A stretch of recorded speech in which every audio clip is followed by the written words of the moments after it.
I will. My voice is a little raspy. I actually didn't have a voice 4 days ago, so this is an improvement.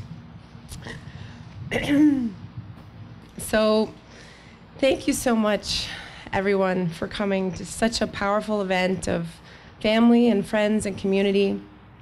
My name is LorenaGregor. Most of us are here because this epidemic has impacted someone we know and care about in some way. And sadly for me, and I'm sure for many others like Lynn and Joe, it is a family member. I grew up in Rentham with my parents, Irene and Joe, and my two younger brothers, Joseph and Michael. My parents moved to this town in 1977, so been here a long time. We're embedded in its community and as much as a family possibly could be and continue to be. I spent many Sundays going to Trinity Church growing up, and sadly, one of the last times I was there, and certainly one of the last times I addressed a crowd this size, was for my youngest brother Michael's funeral, February 16th, 2008. During the eulogy, I talked about his love of snowboarding and BMX racing, the skilled craftsmanship of his welding practice, his sweet, quiet demeanor, yet the class flirt of Tri-County. He was driven and fearless his whole life. If he wanted to build or accomplish something, he did it 100%. And of course, I talked about all of these things that day at Trinity. But what I didn't talk about was where he died, how he died, or what killed him. Obviously, we don't want to tarnish or dishonor our own need for peace and solace during that time. However, certainly when someone healthy dies at the age of 27, there will be buzzing confusion and gossip about what it was, how did it happen, how is that possible? I just don't understand. And that confusion, that blindsided, holy crap, what is going on in the universe feeling doesn't go away. It's not real, it's not possible. This is exactly what I continue to feel and experience when I think about the fact that my youngest brother is no longer here.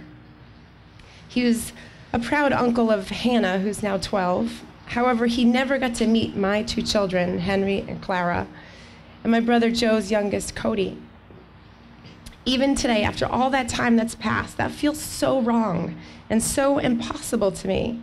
And sadly, there's just too many stories like this. And every story, every situation obviously is different for that victim and their family. However, at the core of all of it is this thing, this drug entity that swallowed up the beauty of our loved one's life. We all grew up thinking that this was something that only happened in the movies, in the city, in some other neighborhood. But it is here, as we all know, and I'm glad and thrilled that it's certainly getting a challenged voice today that I hope only gets louder. Every person's reason for needing these drugs is different, and every person's experience and length of suffering is obviously varied. For my brother, it was really only after he died that we found out that he had tried heroin at some point, and that a friend of his had brought it into my parents' house, showed him how to do it, was there and provided it to him, we're not sure how many times. However, that last time, this friend was with him and then left him. And the next person to find my brother on the floor was my mother. And that was it. That's when our world, as we knew it, blew into pieces. What do we miss? How could this happen? How is this possible? What more could we have done? Why did he do it? My brother certainly had his struggles and challenges as a young child with learning disabilities, and as a young adult with bouts of mental illness and even hospitalization.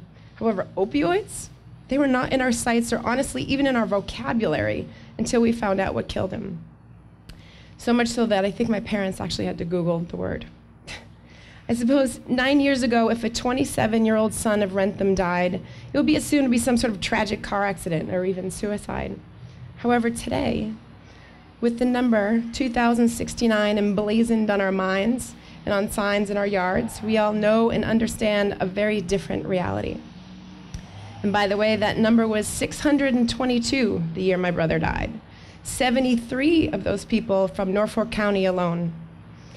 But the fact that we're all standing here as a community and supporting one another and learning what more can be done, learning about resources, sharing those stories, it will have an impact and help someone. I know that it definitely would have helped my family 9 years ago, but I'm overjoyed to see it happening and offered today. Since it's a crisis, obviously there's many people working on this disease, looking at it from new research perspectives, working to change legislation so that prescriptions have limits, rehab could potentially be longer and have better success rates. And hopefully very soon we'll have more workable solutions for every individual's need. In the meantime, we can't lose hope, and more than anything, as Lynn and Joe said, please do not stop talking about it. I would encourage everyone to talk to each other, talk to neighbors, make this a discussion about a disease and not a weakness in anybody's character. Feel empowered to talk about this openly with those who support and surround you. Mothers and fathers should talk and share information with other parents about what they know and what they've learned, like who's using, who's dealing. Siblings should share their stories. I've since realized that so many people I know have been impacted by this. Good friends of mine with stories about family members who struggled for years, even stole money at times to get what they needed, and in some cases left their children behind. Like I said, every story is different, and I certainly hope to hear more stories, however, of recovery. It seems as if we're currently living in a time where nothing is or should be left in the shadows, and that stigma of addiction is getting that light of acceptance and better understanding, so that we can change these stories of loss and certainly decrease and erase that awful hashtag.